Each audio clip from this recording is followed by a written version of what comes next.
I now call to order this monthly board meeting of the Directors for Strategic Housing Finance Corporation. It is 11:02 a.m. on January 8th, 2026, and we are at 505 East Hutland Drive, Suite 220 in Austin. Joining us today, we also have a member who is joining us virtually. Is Marisol going to help us with the roll call and the confirmation of quorum? Please. Thank you so much, Marisol. Perfect. So we'll go ahead and start. President Jan Wenning. Present. All right. Vice President Keisha Prince. Present. Thank you. Vice President Ashley Huddleston. Present. Director Julio Gonzalez Altamirano. Present. Director Pete Arce. President Virtual. Let's see if we can hear from her first. I think, Director Arce, you may be muted. Can you hear us? Yes, I can. Present. Thank you. Director Carrie Dorman. Here. And Director Kathy Rose. Here. You have a quorum. Thank you so much, Marisol. And I want to note for the benefit of all of our directors assembled here today that we have an agenda that was distributed but needs to be reorganized in order to start with our organizational consultant, Eileen Garcia, who requested to go first today due to schedule mandates. And we consciously agree that this is a great plan. So for your agenda, you will see item 6 is currently listed as a briefing by Ms. Garcia, and it now becomes item 2. Are there any other matters to discuss about our agenda before we proceed? Thank you, The Madam chair recognizes Director Dorman. Thank you, President Wenning. I would like to make a motion to remove from the agenda action items 5A, 5B, 5C, and 5D. Because, and if I can get a second to Is the there motion. a second to the motion from Director Huddleston? And now we can proceed to discussion. Please, I defer to Director Dorman. Thank you. Who made this motion. After talking it through with staff and our attorneys, these 4 items are premature for the vote today. This conversation occurred after the agenda had been posted, and so we would like to, that's why I'm moving to remove them until they're ripe for discussion. Any further discussion on the removal of items A through D under action item 5? Hearing none, let's move to a vote. All those in favor of the motion as presented, raise your hand and say aye. Aye. The motion, Director Arce, can you hear us? Can you see us? That was hand. Do you want to unmute Director Arce?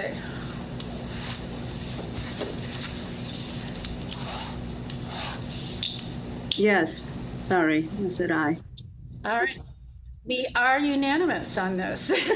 So we have a little bit of a reorganization, and that all items have passed without objection or by unanimous.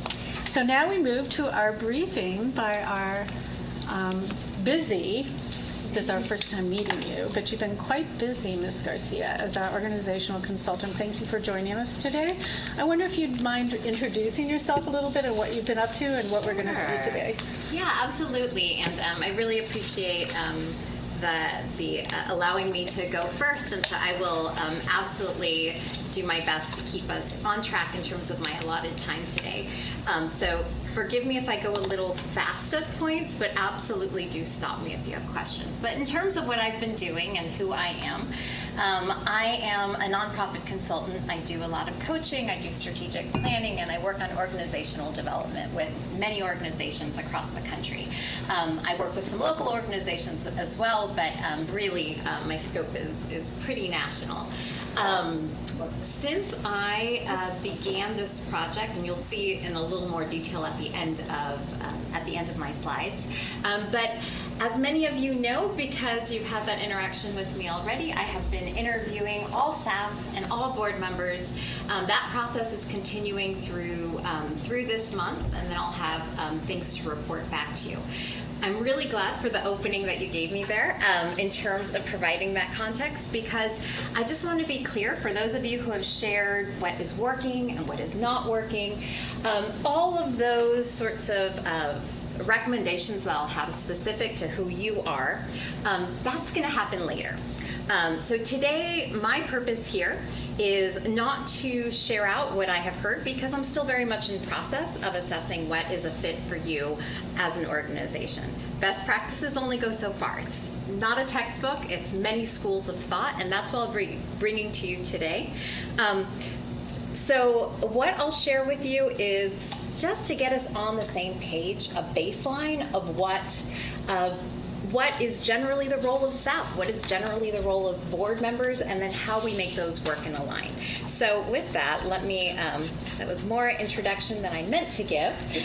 Thank you very much. It's very helpful. Oh, no, well, I'm glad to hear it. Thank you. Let me go ahead and tell you what we'll cover today.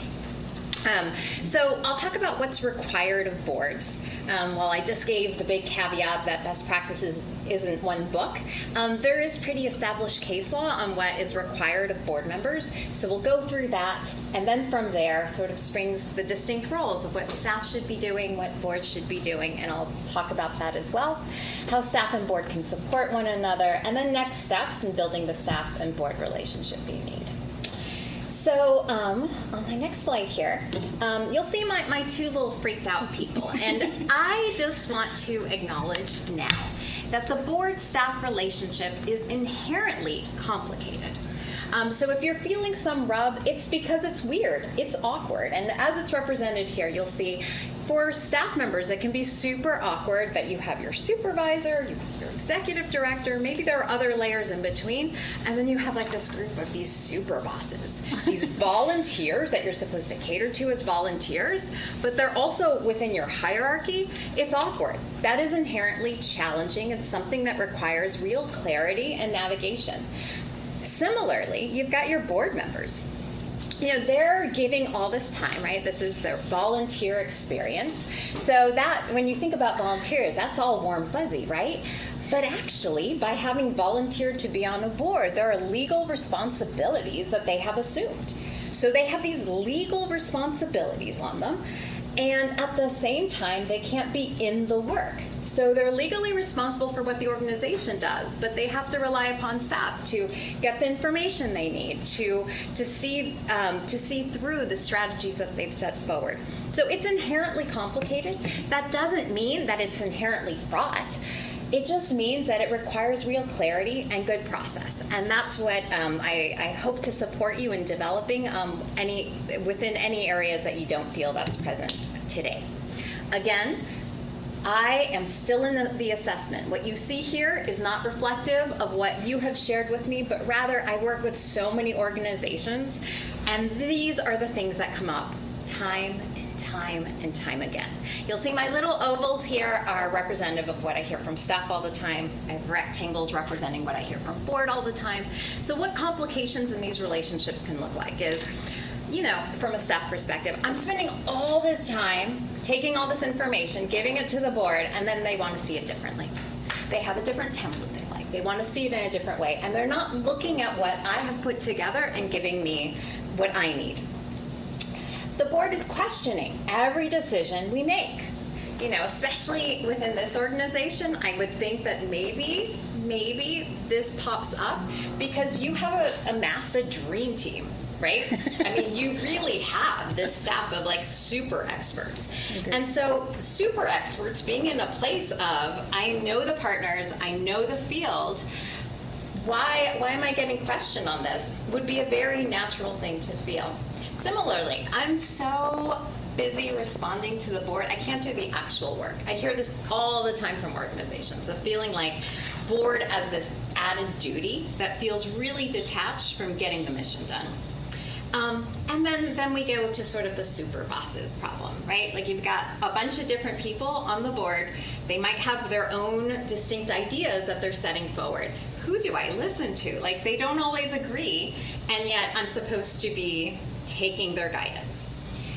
From a board perspective, this can look like, you know, I'm volunteering all my time and I don't feel appreciated. I'm viewed as the bureaucracy here as opposed to someone who is trying to help you in moving the mission forward.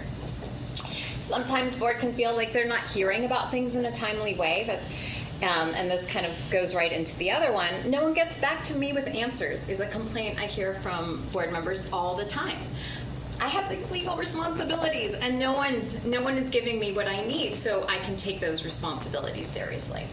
And also, quite simply, so much of it comes down to, I don't understand why they did that. Board members having this feeling of, I see staff doing something, it feels like it is not in alignment with the direction we've given, or I don't know if it's in alignment because I just don't understand the reasoning behind what they're pursuing.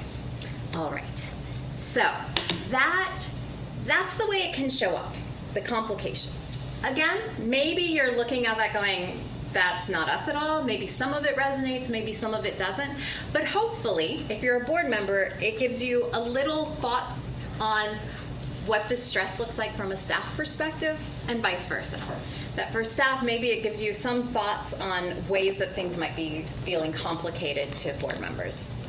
What these complications usually come down to is just that there's a misaligned expectation on what each role entails. Today is just step one, and hopefully getting to some clarity on that.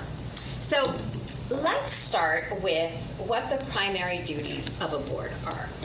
Because again, there's different best practices, schools of thought, but the duties of a board are pretty established within case law. So I believe you've all had some level of training. So curious, if you know the 3 duties of a board, if I can have one, just shout it out. Fiduciary responsibility to the yes. corporation that one oversees. Yes. So fiduciary responsibility. I'm going to characterize this a little differently in terms of the terminology I'll use, but absolutely.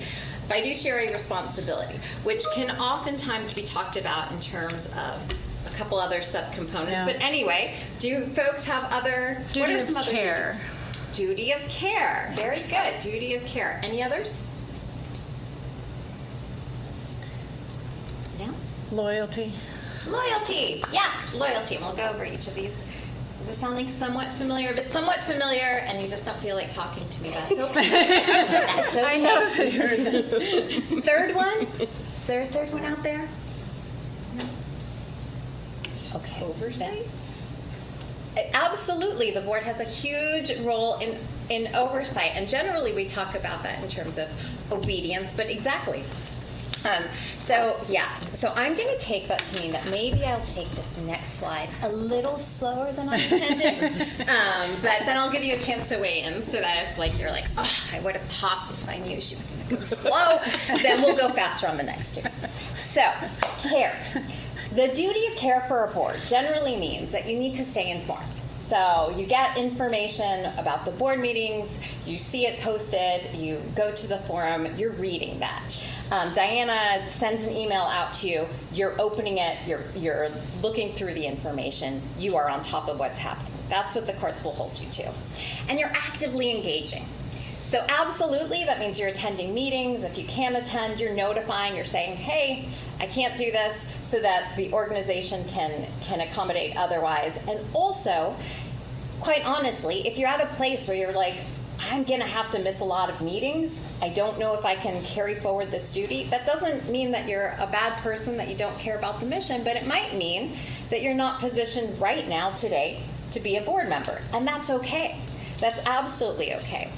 But just know that your legal responsibility is that you will actively engage. And so there is an expectation of attendance, notification, and deliberating. So attending is awesome. Participating is key, right? So you're actually in the discussions. You're participating in votes. You're part of that consideration of things for the organization. And you're identifying and addressing concerns and risks, which gets to the oversight, which gets to the fiduciary duty. So you're staying on top of what might actually harm the sustainability of the organization, which is why boards engage in external audits. It's why boards are looking at legal matters, right? It's because it gets to the fundamental, how are we ensuring that the organization can carry forward in its work? and you're setting the overall strategic direction for the organization, making sure that you are moving forward in carrying out the mission. So if you knew everything that was on the slide, but again, you just didn't want to hear, you just didn't want to talk to me, can I get a thumbs up if you knew everything on that slide? If some of it was new, can I get like a flat hand? I don't know what I'd call this. Some of it was new. Okay. All right. So loyalty. This is where kind of conflicts of interest comes in. Board members have a duty to put the organization above personal gain. I think all of you probably have heard of this, or at least it's pretty intuitive. The idea that when board members are making decisions as board members, they're putting what is best for the organization above their own personal interests. Don't think anything super new or confusing about that. The second bullet, though, I feel often gets overlooked, and it's the idea that actually the reason that the board is putting the organization above personal interest is because of the mission.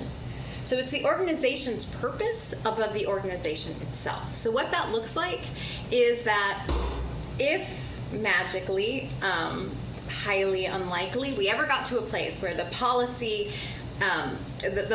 landscape was such that affordable housing was everywhere, or that a new partner was going to come in and could absolutely 100% meet the need better than or same as strategic, you should actually be open to that and happy about that and supportive of that you are looking at the greater ecosystem because you're about the purpose over the organization.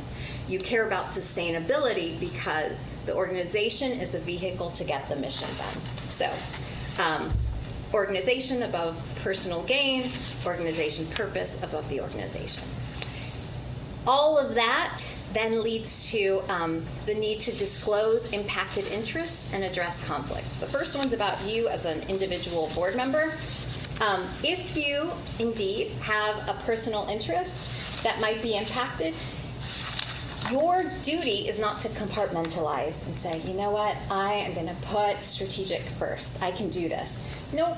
Your duty is to say, hey, board, I have an interest here that might be impacted, letting you know, board, you deal with this in the way that is put forward in the conflict of interest policy. So you have conflict of interest policies that give you the steps, but outside, even if that policy wasn't in place, legally, there's a responsibility that you need to disclose those impacted interests. As a board, you are responsible for addressing those conflicts.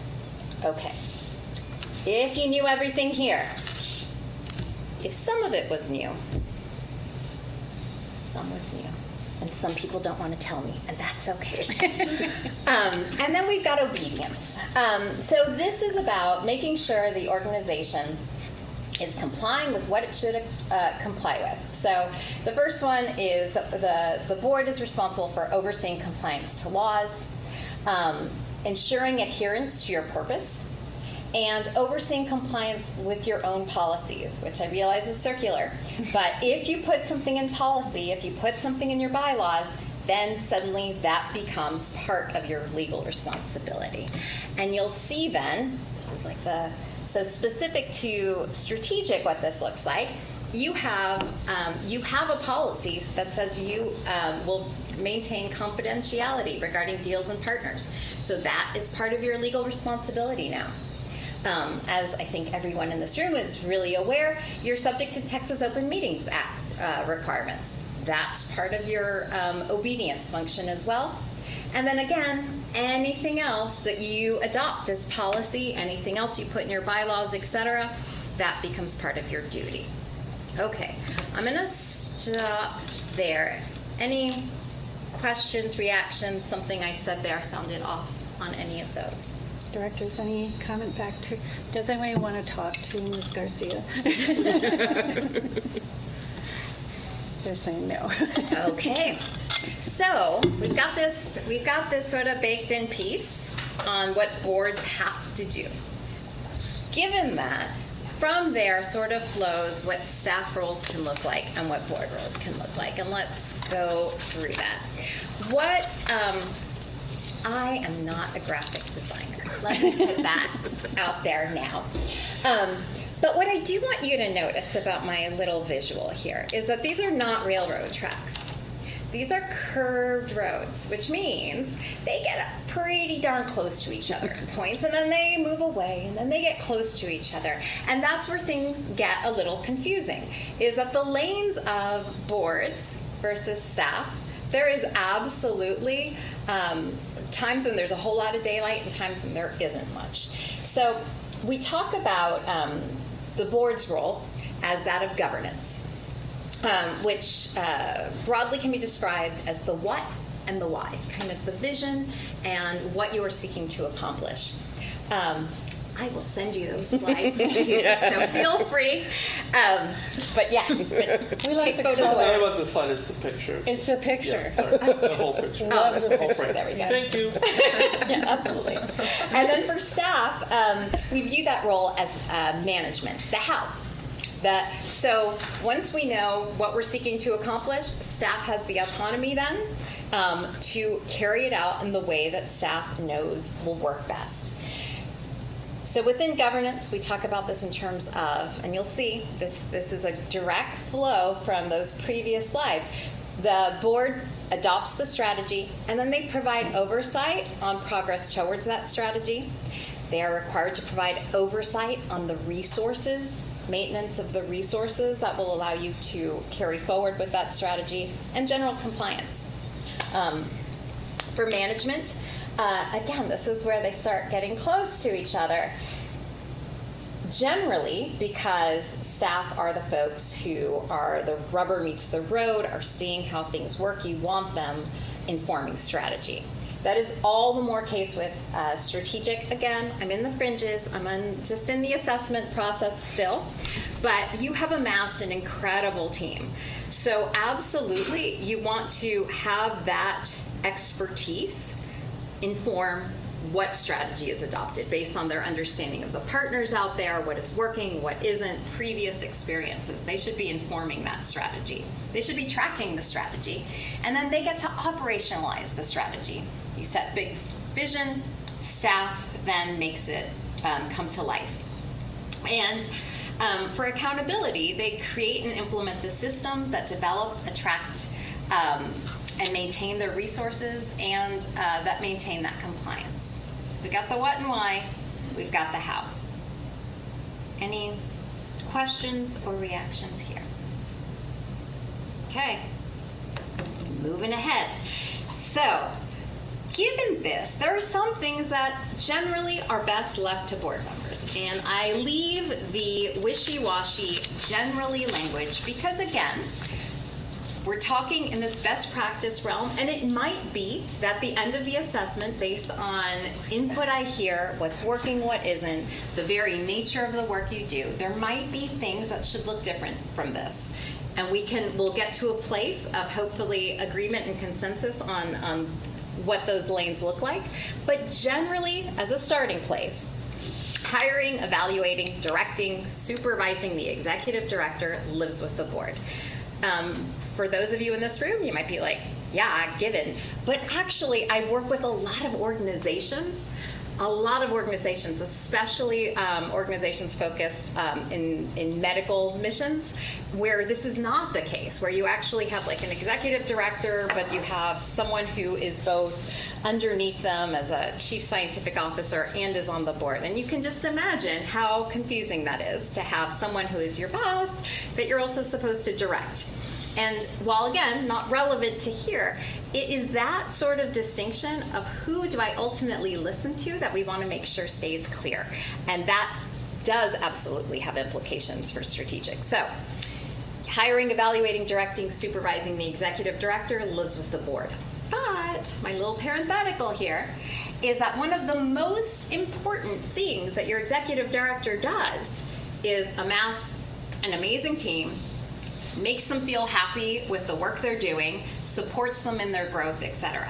So as you're evaluating, absolutely, the input from the staff on what their experience is should be part of how you're thinking about, is this an effective role or not?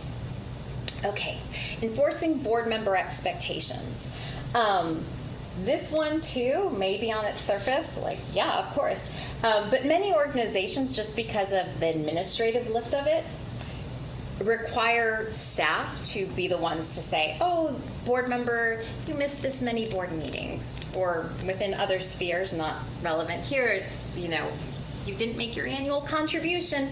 Any sort of thing along those lines, you can just imagine the power differential there doesn't feel so great for staff to be the enforcers of what board really needs to be holding itself to, because of that nature of the board as evaluators of the executive director. So you want to have the board enforcing those things. Caveat there being, it is super helpful though, as a board is evaluating itself, to think about what the staff experience has been of the board. How supported the staff feel that the board have been in allowing them to carry out their work. So in your self-evaluation, hopefully you're allowing some room for some anonymous feedback on what that interaction has felt like from a staff perspective. Bringing forward committee recommendations. I'll talk about committees a little more in a subsequent slide, but really, generally speaking, your committees, and I'll get into the whole role of committees, but when it comes to bringing recommendations forward for a full board vote, by and large, you want that to be from a board to a board. And so your committee, having churned on it, your committee chair representing to the full board, hey, we have vetted this, we have brought things together, here is the thing that we would like you to vote on. Now, absolutely, staff can say, hey, committee, I need you to consider this. Hey, board president, none of this issue doesn't fall into any of our existing committees. We need you to consider this. Absolutely, but generally you want that committee churning on things before they go to the full board. Some organizations are weird and have their executive director is also a member of the board. They have that dual role. It's complicated, and those cases generally, in terms of like Robert's rules and whatever, it looks a little different. But by and large, your committees are the ones bringing forward recommendations. Overseeing the audit and addressing conflicts of interest, it might seem weird that I slapped those two together, but I slapped it together because the IRS did so. So within your 990, they actually specifically say that the board should have a committee that is overseeing the audit and addressing conflicts of interest. So, right, we don't want to take issue with the IRS on that. Fine, we will check that box. So that is a realm of the board, and it makes sense, right? Because that gets to inherent risk, that gets to the sustainability of the organization. All that said, of course, the staff is going to need to engage with the auditor, right? Like they're the ones who are holding all of the financial records, et cetera. Setting board agendas, because agendas aren't just a paper put together, but are the reflection of what deliberations, what matters the board wishes to bring forward and to discuss. That is best left to the board. Those staff will often need to make recommendations on what items need to come for deliberation. So before I go the flip side, questions or reactions on this one? Okay. Curious if anything on there felt, and I won't put you on the spot to tell me what, but was anything different than what you thought prior to having seen it or you talked it through? It's mainly because you don't trust I won't put you on the spot, but that's okay. So flipping it, responsibilities are best left to staff. Hiring, evaluating, directing, supervising staff other than the executive. That is a total management role. Usually, most organizations I work with kind of get this one, except in the directing. That directing of staff, a lot of organizations fall prey to this. It's just confusing. It's really understandable. You're in the work together. Maybe you're asking for things because of committee work, et cetera. But without having this go back to management, it can get really confusing for staff and doesn't allow the executive director to fully express their authority over their staff and be able to allocate time effectively. So you really want to leave that to the executive. Creating personnel policies. Big caveat here in parentheses is that it's super common to have your board approve the final personnel manual or other significant pieces that have legal consequences. But what we want is for it to just be a matter of compliance with the law.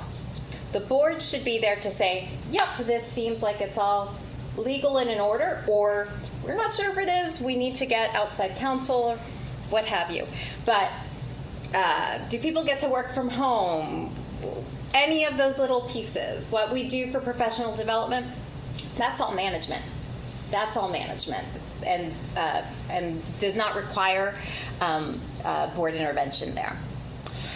Creating organizational reporting structures, job descriptions, setting staff compensation, all of that should live with management. Yes, staff compensation, then we can get into kind of where it butts up against budget, but generally speaking, that's all within the realm of the executive director. And then determining and implementing operational plans and tools. Once the board sets strategy, staff should have that autonomy to carry it forward in the way that they see fit, the way that they know will work best for the organization. And then this one requires, a lot more of my talking, but developing budgets. I just said that the board approves budgets, and they do. But the development of the budget really is best with staff for two reasons. Well, because it can fall prey to two things. If you have a board who is developing the budget, they are detached, right? They're detached from the inner workings of what are the resources we have, what do we have in our work plans, how do we want to shift things for the coming year. So what you can get from a board who is developing the budget for you, not just approving at the final end, is add 3% to everything, take away 5% to everything, which pretty much just ensures that you are going to do business exactly like you did last year, which is not strategic, right? Because the world continues to shape and change and shift. The alternative to that is a board that really gets in with the teams and is coming up with processes with individual teams, is pulling numbers, et cetera, and developing the budget with them. And that's super problematic. We don't want that either, because then we get into that problem again where the executive director is no longer owning her team. The board is really having this influence on work plans, et cetera. So the development of the budget, you want that to live with staff. Yeah, the board is going to have that final approval, so they might go, hey, this is raising risk and sustainability concerns for me. I think you need to rethink the numbers. It doesn't seem in keeping. Or, hey, I'm seeing that this seems really different from last year. Curious, what if you've taken into account what our actuals were in that category. So, yeah, absolutely.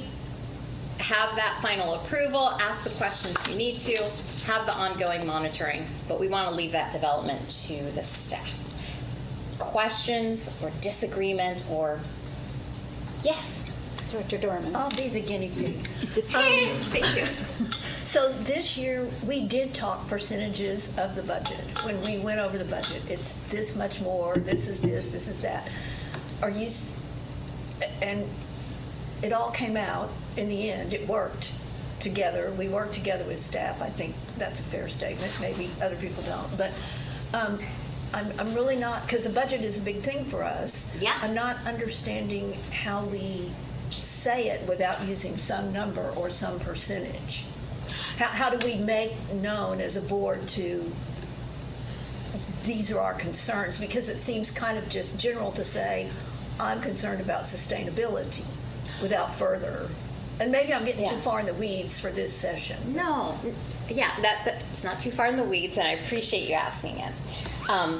Having the conversation of, wow, we think this percentage is growing too much or not growing enough, that is appropriate. My point in saying the percentage is that if the board was the one that actually put the initial iteration of what the budget should look like, basically you're going to get a board that's making a decision based on last year plus this percent or subtract this percent.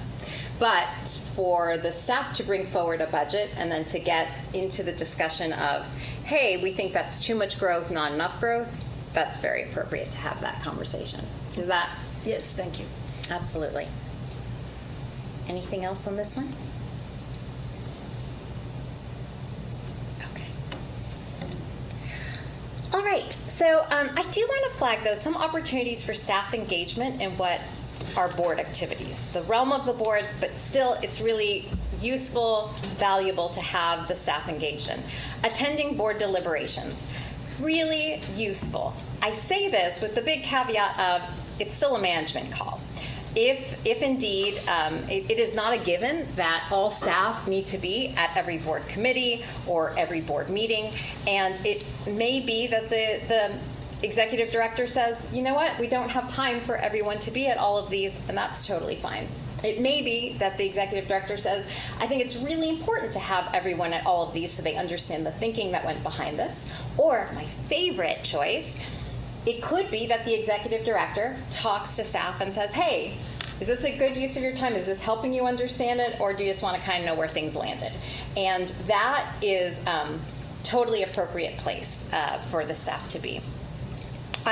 Participating in board meetings as presenters or advisors. Again, generally true because staff are where the rubber meets the road. They're seeing how the work is coming to pass, but also because you have a highly, highly expert team. Having them come and provide presentations to keep you informed so you have the information that you need to make good decisions, asking them to weigh in on things, totally appropriate. And not, my one hesitation on what I just said is that you don't want your board meetings to be a whole lot of reporting out and board members just listening thoughtfully. You want it to be your forum for deliberation, but absolutely it will be important sometimes to get that sort of presenter advisor role from staff. Defining organizational values. It's really, you can't define those values without it actually being representative of everyone's common experience. Bless you. And participating in strategic planning. Absolutely, absolutely important to have staff input on what the vision should be based on what they're saying seems feasible, what they know of what's happening in the sector, what the opportunities are. You really want them there for purposes of being able to carry it forward when it finally gets adopted, but also to really inform the process. Anything here? Okay.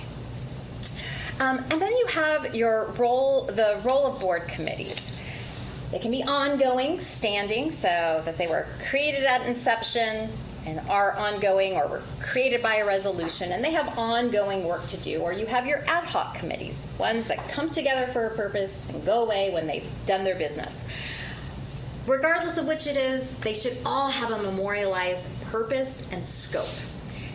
And the reason this is so important is because when you have a new chair of a committee, you absolutely want them to be able to take ownership there and fully own their responsibilities, but also for staff members, for fellow board members, if an issue comes up, they need to know who to take it to. And having that really spelled out clearly, I love a nice committee charter. That's the kind of thing that warms my heart. Just 1 to 2 pages, not so onerous that no one's reading it, but that really gets to here's what we're supposed to be working on, here's what we're not supposed to be working on. It can also help shift board members back into their lane when they get a little too in the weeds of, it says generally that I'm supposed to be in this area, so doesn't that mean I get to do all of these staff functions too? No. This is what you're supposed to be deciding on. So having that memorialized purpose and scope, super important. The committee should be the forum for deeper dive deliberations. And I'm sorry, that was really heavy-handed alliteration there. But really, that is your think tank. As opposed to when you think about like a school committee, right? Those are your worker bees. They have a task to do, and they do it. Sometimes board committees can work like that, especially early on the organizational development trajectory. But where you are today, fully staffed, that most likely should not be where any of your committees are. They really should be there as the think tank, as the forum within which you are saying, here's an issue. It's a big issue.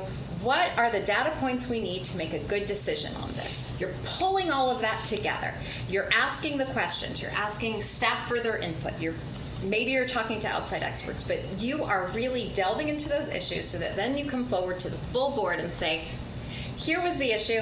Here's what we considered. Here were the questions we have. This is what we think that you should do, board. Now, the board's role is not to rubber stamp, but there's deference for there has been this full process. The committee should be able to answer questions from the board on, did you consider this? What did this party think about that? The committee, they're the experts now. They have taken on these issues and have become experts in that particular issue. So they develop those recommendations and present them for the full board. Is anything here different than what you were thinking of in terms of the committee role? Yes. I learned something, and I'm really grateful to you for the committee charter concept, and I would love to see samples. Oh, happy to. Okay. Yeah. That's the one that stood out to me. Other directors? Things that were new or interesting? I don't see any. Okay. So, pop quiz. So it begins. All right. Oh, well done, Jim. He's right in time for the quiz. Okay. So, what are the 3 duties? Can you give me one? Care. I'm sorry? Care. Yes, care. Can I hear another one? Loyalty. Loyalty. Awesome. Another one? Obedience. Yay! Woohoo! Great. And then everyone's favorite game, governance or management. So, I'm going to give you some bullets here, and I'm going to ask for, if you think this is governance, if I could get like a modest wave, an unenthusiastic jazz hand, if you think it's a governance role. If you think it's a management role, I'll take an M. Approving the budget. Do you think it's governance? Fabulous. Spending decisions in alignment with what is in the budget. Yes. Good. What is Good. What does M stand? This is new to me. Is this like a? Oh, I was just saying because How it looked old like am an I? M. No, Okay. it wasn't. For Yeah. management, I think. Yes. Yeah, for management. Yes, sorry. Thank you. Okay, great. Choosing a vendor for printing. Oh, did I hit a hard spot there? Julio wants to answer that one. No, Manage- that's a management. Oh, wait a minute. Director Arce wanted to answer Oh. that one too. Excellent. management. Thank you. Choosing an auditor. Governance or management? I'm seeing. Oh, Here. yeah, this is a tricky one, right? Because they're both vendors, right? But for this one, I'm curious, Jan. I think I saw you do this one as You did this one. Yeah. Yeah. Can you tell me why did you treat these 2 vendors differently in your answers? Oh, it has to do with the responsibilities of the board and being able to be in compliance. We have to know who we're trusting. Yeah. And that's exactly right. Like that is why, despite the fact that they're both vendors, this one gets treated differently. Is just by the nature of it. Just by the nature of it, it's a high risk external compliance piece right there. Adding an item to a board meeting agenda. Or, I'm sorry, now I'm messing up the hand signals. Is it this or is it this? Yeah, that's because it's the board's deliberations, yes. Determining what outcomes the organization should be accountable for. To whom? To whom? Ooh. Could you, sorry, so like, That's so overall organizational outcomes. Got it. Yeah. So governance or management? Sounds jazzy. Yeah, governance. That's generally viewed as a governance role. Now, once we get into like specific metrics that get to those greater outcomes, that becomes staff again. Great. All right, choosing what tools the organization uses to track those outcomes. Yup, management. Management has that discretion. So what the board needs to do what it does, to carry out its role, the board will need context, right? They'll need to understand the operations of the organization. They'll need a sense of the mission and the landscape. They don't need to be experts in the field of the organization. And within most nonprofit boards, you'll have folks who have varying levels of expertise on the given subject matter. But what they do need to do is get up to speed on who you are, how you operate, have that sense of mission, know what's happening in the landscape so that they can then be on the lookout for those opportunities, for what those risks to sustainability are. And then when it comes to actually making decisions, they'll need information, right? That information needs to be succinct because the reality is, right, like board members are these volunteer folks. So they're swooping in, and if you give them too much to read, the likelihood that they'll be able to fully process everything, not so high. So succinct needs to be timely in the sense of with enough of an on-ramp so that they can process the information, have good deliberations. Why it matters, which I think is oftentimes overlooked because folks are so in the work. So really understanding that larger impact of what is being asked of the board and the action needed. And this one I say just as much for caution for staff as to educate board.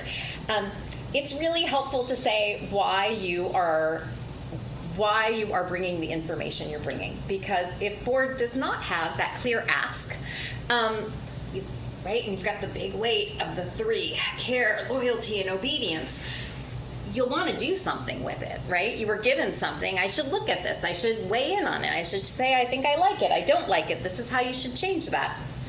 So be really clear on what you're asking of them. Is this a FYI, thought you should know because our partners might be talking about this? Is this a, I don't need you to do anything on this, but I am going to need you to do something about it in 2 months. So just want you to start getting acclimated. Or, I don't know if I'll ever need anything on this, but there's a risk out there. So just want to keep you informed so that when I do contact you, kind of out of nowhere, it's not really out of nowhere. I've planted those seeds. And meaningful ways to weigh in. Again, the burden of the big three is that you know you have these legal responsibilities of care, loyalty, and obedience. And boards that, I often hear from fellow consultants as well as organizations I work with, the characterization of boards that do too little or do too much. I don't believe there are boards that do too much. And the reason I don't believe that there are boards that do too much is that if the board is in its proper lane, right? Like go as far as you want to. If you are doing all strategy, if you are making sure we are fully in compliance, that's all great. What is not great is when a board is doing staff's role, when a board is seeking to have oversight on those discretionary places.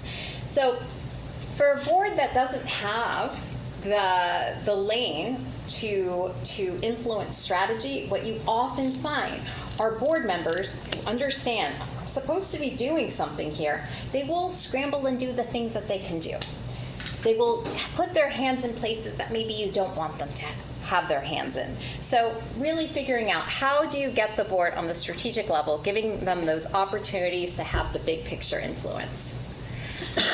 What staff need from the board to carry out their role, they need timely decision making. Ideally, right, like the board would have its deliberations and could do its processes in these neat, orderly ways outside of these external pressures. But the reality, especially from what I've seen on the perimeters of what strategic does, you have a lot of external deadlines that you are up against. And so being mindful of the fact that yes, we want your good deliberation, but at the same time, there are these external forces that are requiring decision-making on their own timelines. A framework for guidance. Once we have that framework, again, you have expert staff. So they are going to find things to do. They know their mission. They know their business. They will go out and do things.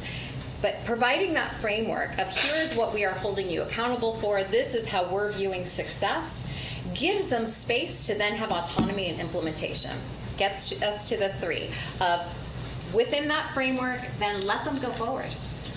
Yeah, they might do it differently than you thought they would do it.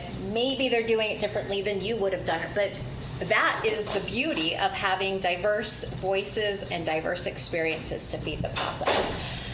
Clarity on what is a directive versus a suggestion. I touched on this very briefly earlier, but I just want to be mindful of the fact that there is a power differential. And so when, as a board member, with your full person coming into this experience, which is awesome, and we're not asking you to be board automatons here. Be a full person. You will have had experiences. You will have had knowledge. You might hear about something that you think, wow, I really want them to know about this great tool. I really want them to know about this great potential partner out there. Just know that that's a hard thing. We've all had bosses. That is a hard thing to hear and not feel like that means I better jump to it.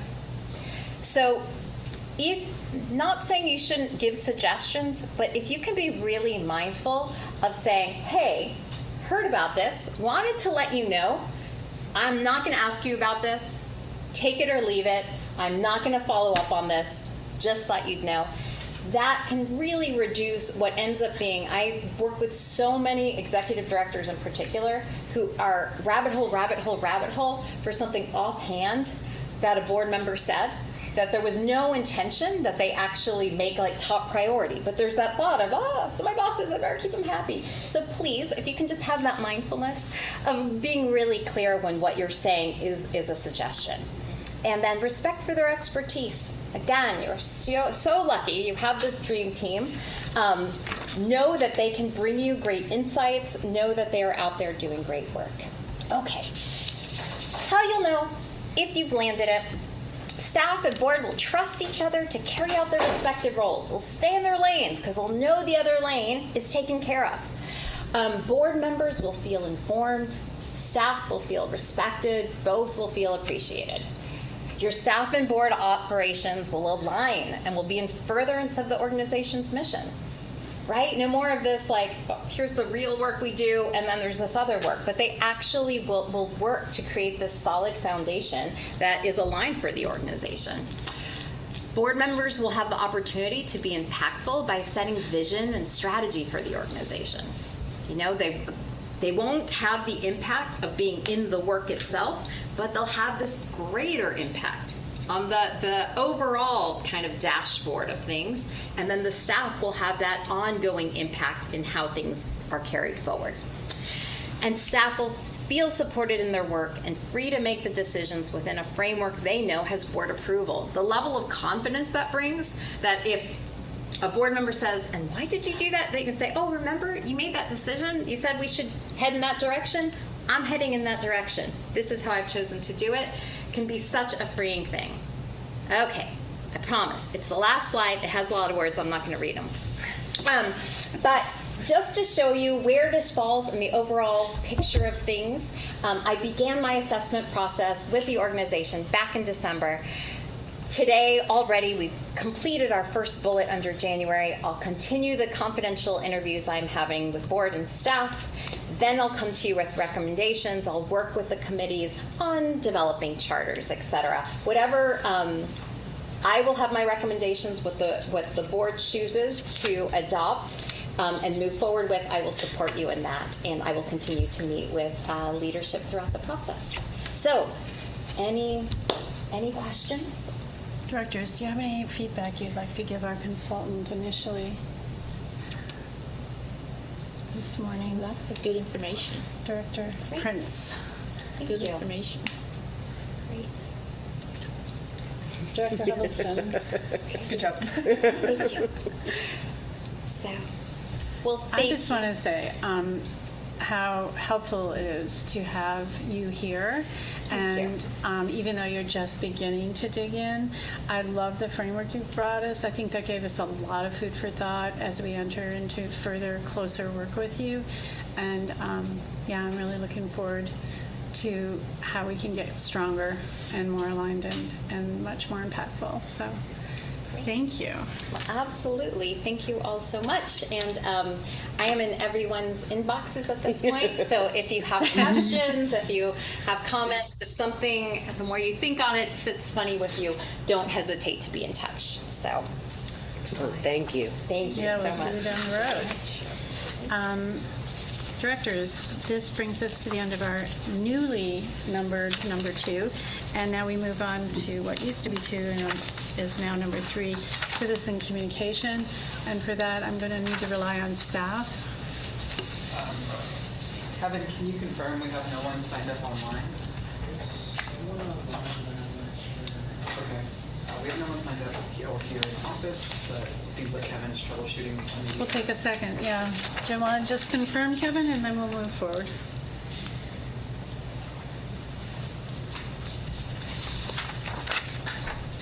We can also revisit this, so I'm going to... Yeah, I think if we roll. ask if they request in chat, Kevin, if they want public comment, maybe we Okay. can move on.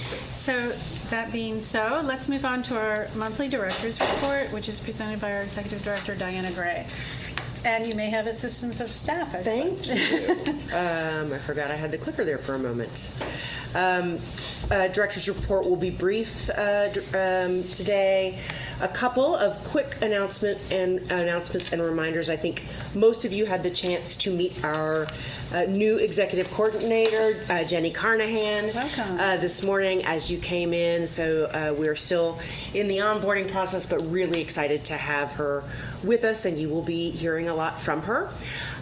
It was complete coincidence that as Eileen was talking about conflict of interest and policy, you happen to have do. that policy on the dais in front of you. Thank you, Jenny. Because if you recall, in the policy that you approved in, I believe, August of 24, it is an annual ask of directors and officers, with apologies to Director Groves, who just did this last month.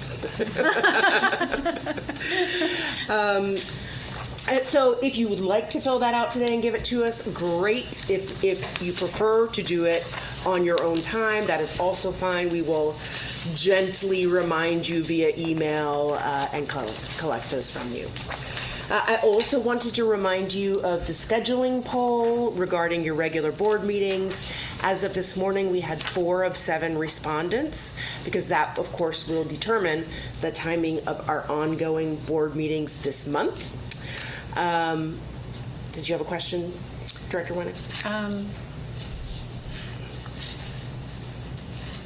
It might be useful at the conclusion of your comments today, just see if we have any objections to the date being as posted at this time, so at least we can move forward. But let's just see. Sure. Also want to report that this will be your last meeting in this space, as we will be moving on up to the 4th floor next month, and actually are moving next week. Hopefully not too disruptive, because Miss Adams and Marisol take very good care of us, but know that we will be in that process over the next several days. And what is the office number on that one? 470. Thank you. We will be sure to send a reminder before our next meeting. We just go up to the... Yes. Got it. Yep. And that we do have property visits at 11 a.m. on next Tuesday the 13th. We will be visiting the Beckett, which is out on Hornsby Bend, out 969, which is the eastern extension of MLK, and Santiago Estates, which is under construction and is near Highway 71 and 130. If you'd like to join, let me or Jenny know, because we have not typically had problems, but we want to be aware of any potential quorum. So let me stop there. And yes, I think our assumption is that until further notice, we would assume that we would continue on our current rhythm. I'm not looking at the calendar right now. So in any moment now, staff will let me know what the second Thursday of February is. Just for notation, and watch your email for any future polling results, if we're going to shift that. 12th. Excellent. February 12th at 11 in Yes. Suite 470. All right. Moving along to our financial reports. Our cash, these are, of course, for the end of November.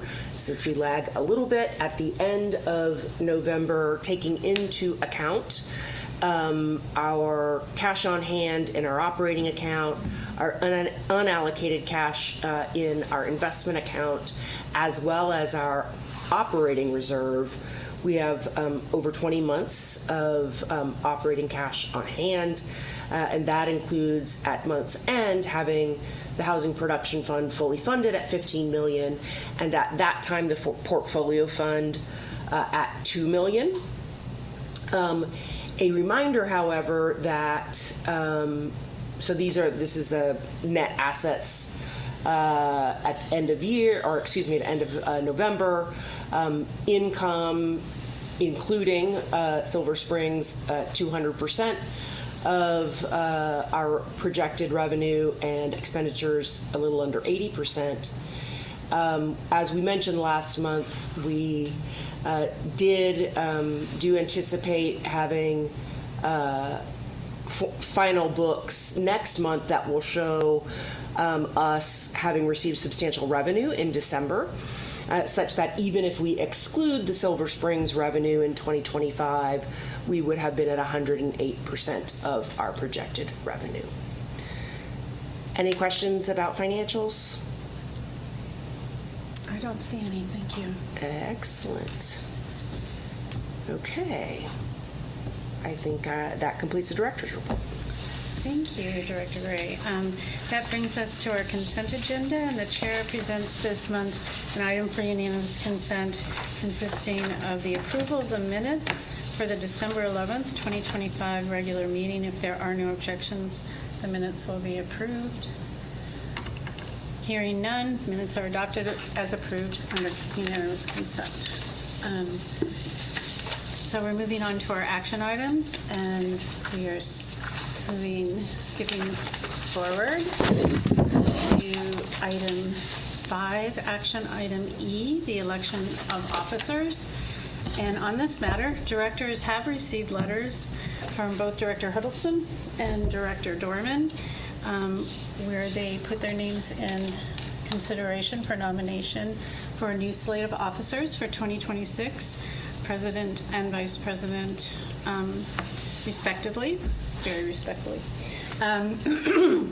And these matters have been reviewed by the Executive Committee, and we do agree with this proposed slate. Is there a motion and a second for Director Huddleston to be nominated as the new president for 2026? Director Prince has so moved, and a second.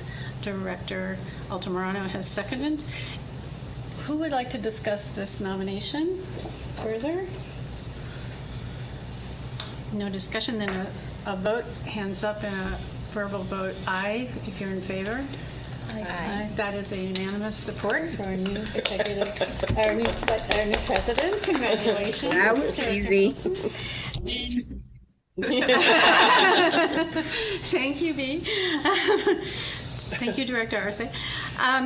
And in regards to the vice president's role, we have a consideration for, the chair will entertain a motion and a second for the consideration of Director Dorman in that role.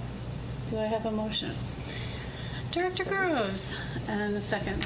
Director Prince, any discussion about this nomination? Then let's move to a vote. All those in favor, raise your hand and say aye. Aye. Aye. Thank you, Director Arce. That is another unanimous approval of that nomination. Congratulations, Director Dorman. You have our confidence and our congratulations both. And you are now the president of the board, and you are running this meeting. No pressure. And with that, go ahead. One question. Did you? Yes, it's been discussed. Okay. Past president. How would you like to proceed? Palace. There are more officers on our slate, and I think you might want to entertain a motion. I motion. You entertain a motion. I entertain a motion. Uh-huh. And Director Dorman would like to make it. I move that for The role. Secretary Dianna Gray be appointed for treasurer Katie Adams be appointed, and for past president Jen Winnig be appointed. Do we have a second to that motion? Just a point of order. Yes. Madam President. Have we amended did we miss amending the bylaw? Just jump. That we formally do not yet have the past president officer We will role. revisit. Yes. Well, Say something? I have no beef with the idea. I'm more just, I don't want to He's get gonna be us. past president for 2 I minutes. don't want to get us in trouble. We're doing it the wrong way. Not that you're going to get in Let trouble. me amend my, thank you, I appreciate that. Okay. You are entirely correct. I will amend my motion Okay. to appoint. Which did not have a second yet. Right. Okay. Which, to appoint Dianna Gray as secretary and Katie Adams as treasurer. Second. Second. Repeat who seconded. Julio. Seconded. Director Altamira. Director President. Director Altamirano. Call for discussion. Excellent. Call for discussion. Seeing none. I just want to say that this is our routine here in the Strategic Housing Finance Corporation, that we do share with staff the slate of officers, and this is a continuation of the roles that performed extremely well last year. And there is no consideration in the bylaws at this time for a rollover. But okay, everybody's like, I'd like some attention. okay, everybody wants attention right now for the staff, and we give it to you. This was We'd like a victory lap, Ms. Adams. Except the role of board treasurer. Oh, okay. Thank you, Katie. That's my only discussion. No one asked. We don't need to vote. All right, Oh, we did already. Did we vote? No. Move to vote. All in favor, say aye. Aye. Aye. Director Arce? Director Arce? Aye. Unanimously passes. Congratulations, Diana. Thank you.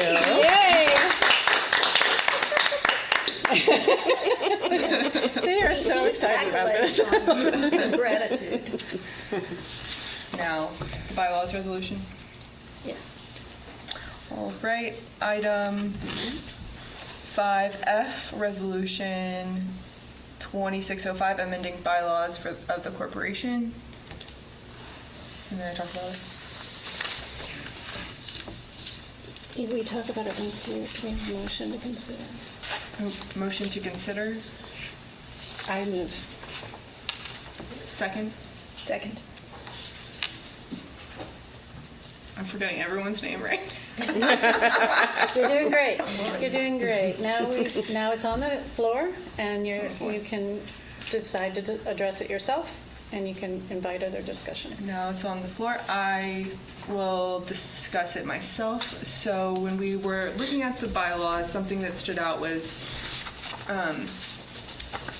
it's very important to me, and I think some other directors echoed it, to have continuity when we're thinking about handing off president's roles. So we have created a new role of past president, which in this case would be Director Winnig. And she will be invited to the first 3 months of executive committee to make sure we have continuity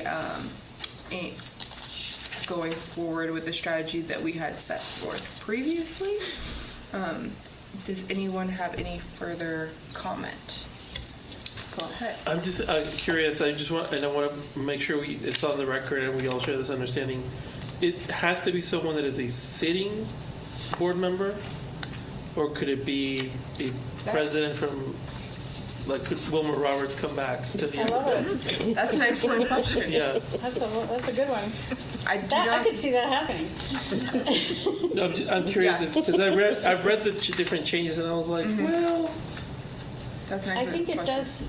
Can we amend? I think it's. Do you want to extract the language that would address that and see if it's not clear enough? I actually meant more like, what is your legislative intent? There you go. Okay, what is your intent? Because, for example, when I was president, if I had had this facility, I would have been like, and then, maybe come to a meeting. Or I would have looked back and been like, this might be interesting. So I'm curious if what you want to do for yourself and future president is be able to kind of bring in someone, right? So for example, in 4 years, when I will not be on the board, but I will have been a past president. Right. Let's say someone that is an ally of mine finds themselves in your seat, and they're like, "Oh, Julio did this. I want Julio to come to 3 meetings," and I'll be like, "Okay, fine." Is that your intent, to allow Julio to come, or is it like it's only the Immediate. immediate past president? Most recent? Yes, an immediate past president with the intention to have a smooth handoff between president and Okay. past president. Transition. All right. Whenever we look at committee structure, Director Arce, did you have any comments? Oh, I just said for transition. I was just offering and chiming in. Yeah, exactly. That's exactly correct. When we look at committee structure on, you'll find it.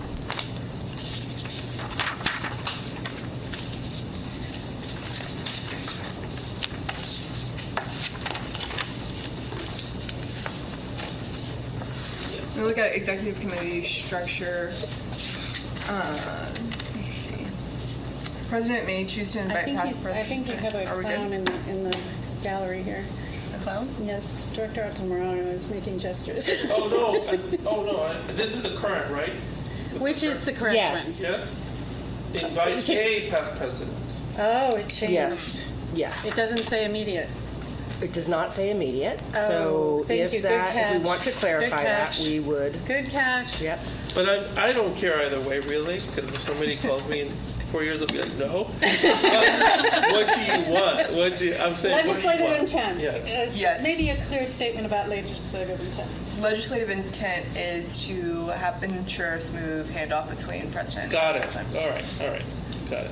All right. An So is immediate that past what president. you wish to consider in this motion, in this resolution? Yes.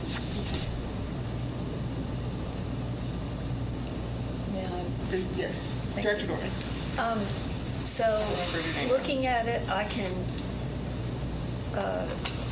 see to provide continuity might do the trick, but I think it also might work if we were to change A to V, choose to invite the past president. Oh, Between continuity and the, I'm trying to do the minimal Yes. rewrite. The articles matter. nice Or we job. could say the immediate past president, either way. And I think that will, if everyone is of one accord, that I think that certainly sets the legislative intent out clearly. So maybe better to say the immediate. That's not a motion, that's just a discussion point. I have a question. Would that be, so say the outgoing past president is no longer a board member in that circumstance. So how would it work then? Like, it would still be, providing 3 months of transition in that case, even though they're not a duly appointed board member of the organization? Legislative intent. That's a great question. The way that I think everyone's term rolls is to December, correct? Correct. And so if we're doing January. January elections, that should not be an issue. But it's a good, If the the intent- and what's your immediate past intent? president is no longer on the board, yeah.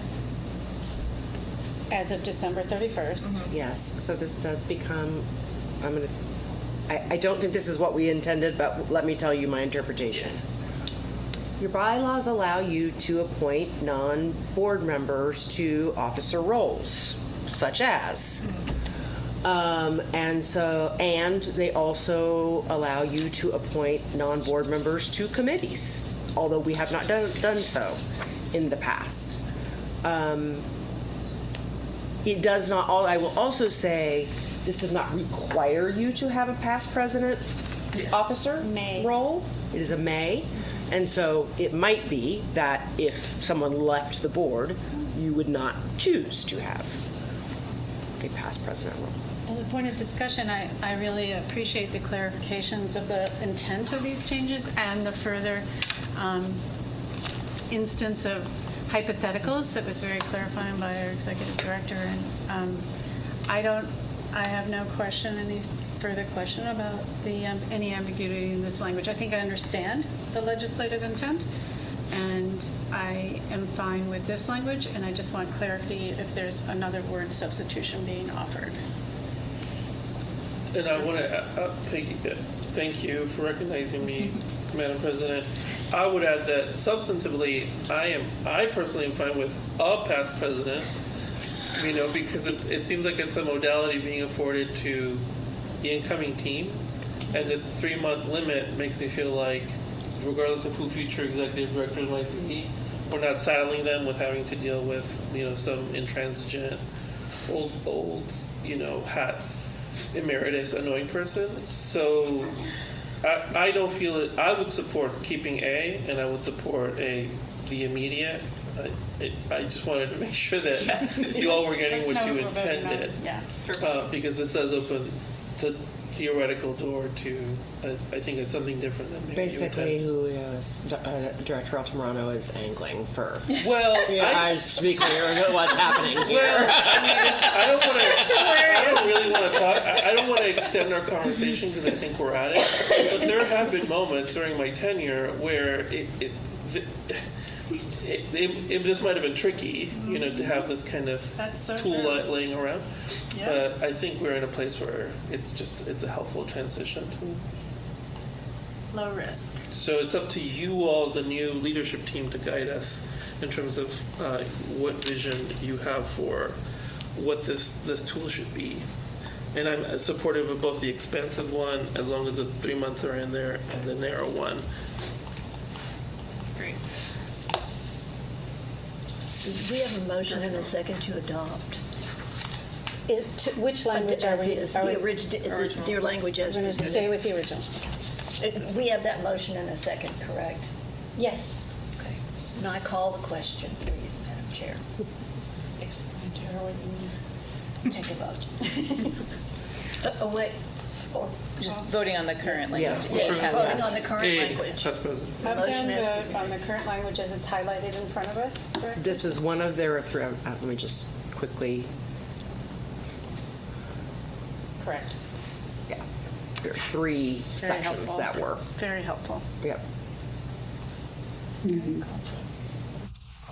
All right, I move to vote. All those in favor say aye. Aye. Aye. Dr. Arson? All right, unanimous vote. The resolution passes. And now, No, we'll do the Roberts Rule of Order. no, there's a motion needed for past president. Oh, yes, okay. And now, before we get to that much-needed training,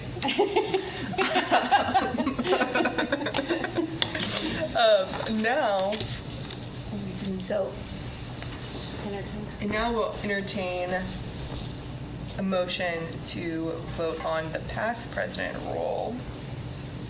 I nominate Jan to fulfill the past president role as we so voted on in the amending of the bylaws. So I move that we invite past President Jan Winnig to serve on the executive committee for up to 3 months. A second. All right, all those in, Dan? A simple question. Yes. Is the motion for the officer role or for the invitation? I think the invitation is actually at the discretion of the president. Yes. So the motion The motion is to appoint, vote on a past president. Okay. Yes. Motion to appoint. Thank you. Past president. All those in favor? All those in favor? Aye. Aye. Director Arce? Aye. It passes unanimously. And now,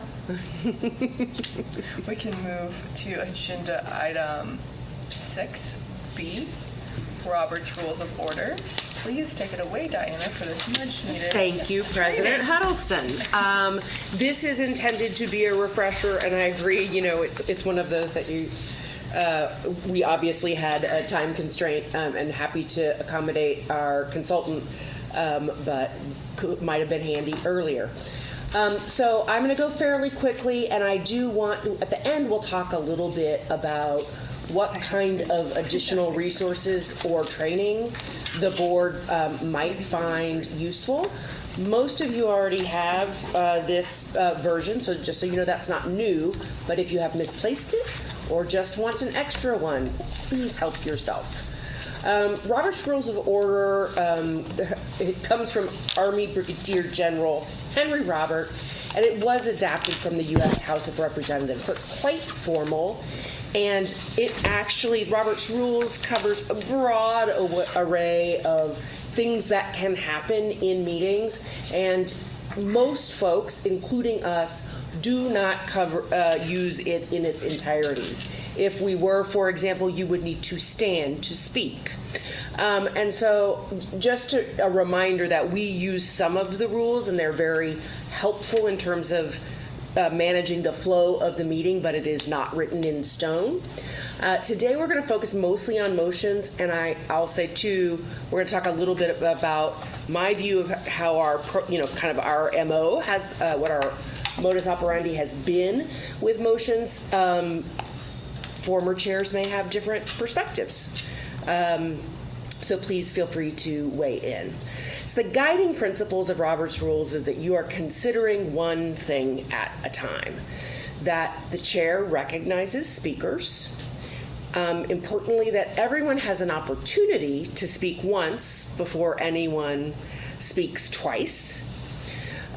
Speakers shouldn't be interrupted except for urgent matters. And then happily, I think we do quite well in this area, calls for decorum, so we debate in an orderly fashion without any personal attacks. Having said that,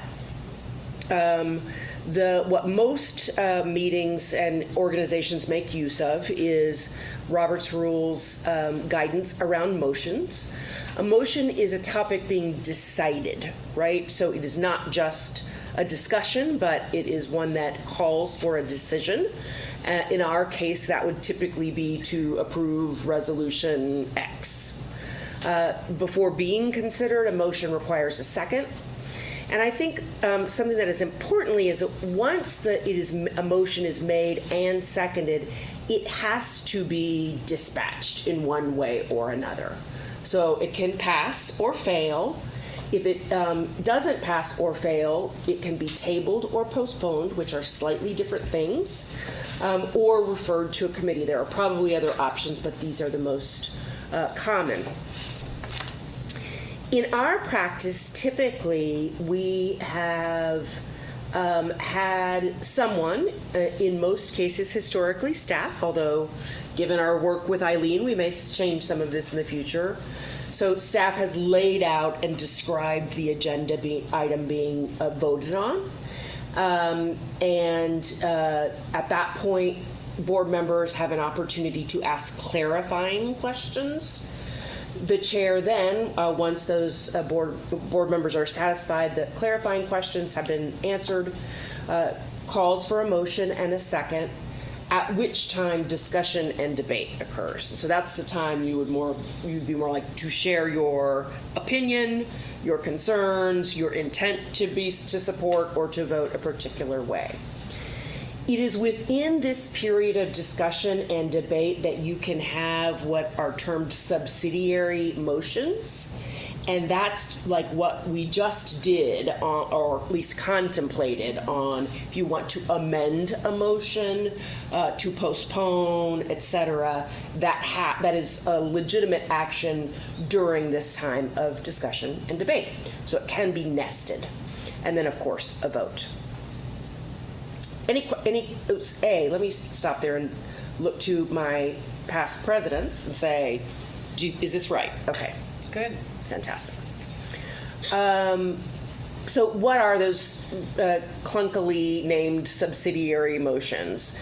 By far the most common would be a move to amend. One thing that's tricky about the move to amend is that you have to have a vote to allow an amendment and then a second vote to agree on the wording of the amendment. Instead of that, you can move to substitute a motion, which sometimes is easier because you're not quite doing quite as much wordsmithing. Again, if one of those fails, then you go back to the original motion because it's nested within the original motion. To table the motion, and we actually had some conversation in one of our committees recently about what tabling the motion actually meant. I'm happy to be able to report today because I didn't remember particularly. When a motion is tabled, it can be taken up in the same meeting after you've taken up one other item. So you may just want to table it till further in the in that particular meeting. I'm not certain whether you are compelled to take it up during that meeting. You might find it on your handy dandy handouts there. Moving to postpone can be done in two different ways. One is you can move to postpone to a definite time or date. You can say, I move to postpone this to our February 12th board meeting, which sort of guarantees that it will be on the agenda at that meeting. Or you can move to postpone indefinitely, which is effectively killing the motion. That does require 2/3 vote. You can move to refer it to a committee, ideally with specific request of that committee, sort of, if you're asking for a recommendation or a report. Move to close the debate. Actually, I think we did have a unanimous vote a moment ago, but it does require 2/3 to close the debate and move to the motion. Any questions here? All right.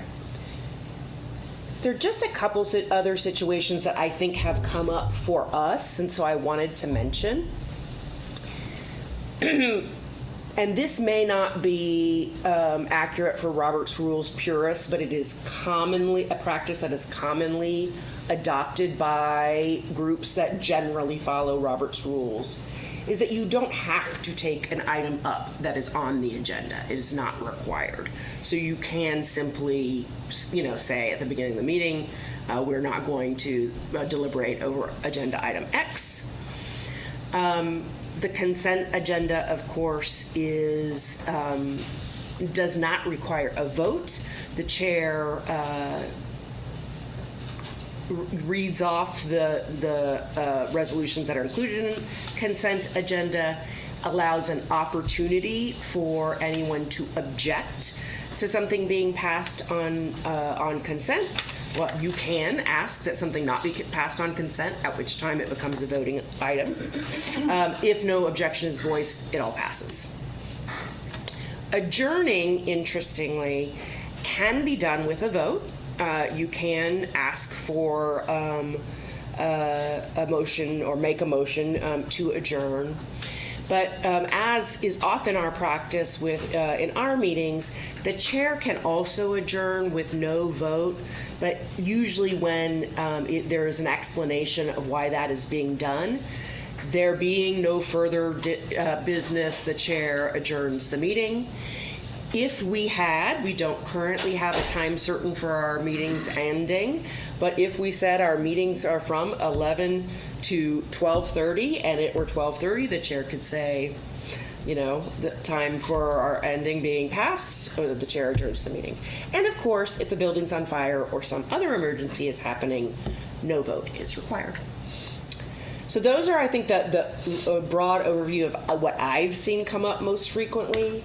Want to open it to discussion. Would love to hear from the board whether there are lingering questions for you. And then also, past President Wenig may want to talk a little bit about, we've found some other resources, but want to follow your lead in terms of what you'd like. Organizing President Winnick. Director. President Winnick. Thank you, Diana. We have had a lot of onboarding in the last 14 months. 4 directors, a majority, a quorum of our board has come on, and this is our first opportunity really to even just dive a little bit into this matter, which does rule our meetings and has a lot of consequence. So I've done a little straw poll with the directors, and there is a interest in availing themselves of a self-paced interactive course. It's the one that was recommended by Eileen Garcia is by AMCN PO Solutions, and I forwarded it to staff. If that is your preferred way to move forward and do a deeper dive, and or you want to just be interactive for 12 months with with this resource, I did take a look at it, and it's engaging and it's very simple, and the modules can be taken apart. So that does give facility, and I think it would be helpful to give direction to staff if we decide to use that. It does have a price tag, well under the discretion cut off for our board president. I think it was, what did I send you, Diana? Was it 500? I think it's 500. Something like that. $599. And also recommended by Eileen Garcia, and this was something I requested, was is there any way that we can have like a reference book for when we get in these muddles and we see it coming? And the original Robert's Rules of Order is over 600 pages long. Didn't want that one. But she did find one which is 266 pages, and it's called Parliamentary Law and Practice for Nonprofits. And I was interested in seeing if our new chair and our current directors would like to have that in our reference library and or available as an ebook. So that's the items, that's the only matter for discussion that I have here. All right. Thank you, Past President Winning. Does anyone have any further comments, questions, concerns? Dr. Norman. Thank you. So, I'm not thinking we need a motion for the ebook or the, correct? We I don't would need one, say and yeah. I do have interest particularly, I have interest in both of them, but I like the idea of an ebook if it's searchable, because I think that would be very helpful. Yes, absolutely. You will hear from staff. We will work on getting those resources for you. Wonderful. That's great. Any further questions, comments, concerns? You can't amend an amendment. We can't amend an amendment? We've had a few times where we do that, and there's like a general tradition of you finish the debate, you vote up the amendment up or down, and then if you want to redo it, you do the new version of the amendment again. I don't think we've been real sticklers for that. No, we haven't. But we run into it We sometimes did. where we're kind of like collaborative problem solving. It's a traditional rule. We did. We might want to have a confirmed House version on it, because the way that things That's a good idea. usually the way things work is someone will be like, oh, we got to amend it, Mm-hmm. and then we start sort of piling on 4 or 5 little changes, Mm-hmm. and then you've got this monster amendment. And in previous places where it's been more legally binding and there's a lot of pressure, chairs have been like, we're not going to amend an amendment, that's so amateurish and illegal, and so they don't do it here because we don't have those kinds of constraints. I think we've tried to do the collaborative summative editing, I think a few times. I don't know how we want to handle that. It comes up a few times a year. It almost came up here. Yeah. But that's why I was like, yeah, We are on the what, brink. let's avoid that, because it takes up a lot of time. But especially with the new XCOM and wanting to revisit this for this and future generations, we might want to pick a position on how we want to do summative amendments to text and or agreements. Because of what we do, it might be, and how much little time we have, we might want to be open to the staff coordinated summative in a way that, say, City Council cannot. Thank you. Something to consider. Thank the director. Any further thoughts, comments, questions? Hearing none, we move on. We have no reason for executive session today. And so I hereby, and there being no other business, I hereby adjourn today's meeting at 12:30. Yay! Record time.